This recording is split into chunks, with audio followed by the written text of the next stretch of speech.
aller dans des lieux d'abondance pour attirer la richesse. Vous voyez, c'est un peu comme l'expression « on devient ce que l'on fréquente ». Et bien là, c'est exactement pareil. Tu attires une vie classe et luxueuse en te rendant justement dans des lieux comme ça. Plus tu fréquentes ce genre d'endroits, plus tu t'autorises à les recevoir, à recevoir ces endroits dans ta vie. Et ça va vraiment jouer sur le cerveau, parce que lorsque tu t'habitues à viser haut, ton cerveau, il va chercher des solutions à la hauteur. Et c'est là où tout va se déclencher finalement. Les personnes ambitieuses attirent des personnes ambitieuses. C'est comme tout entourage. Tu verras jamais une personne ultra riche, ultra ambitieuse entourée de personnes qui à l'inverse n'ont pas d'ambition. Ça n'arrive dans aucun monde. Tu veux avoir ce train de vie quotidien dans de grands hôtels, dans des restaurants de luxe, etc.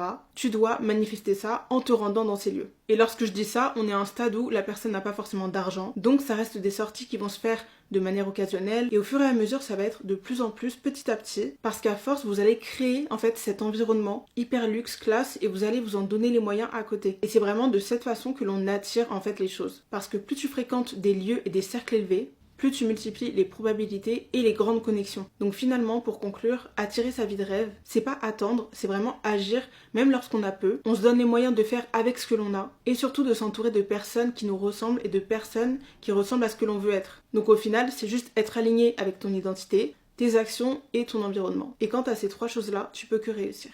Bisous.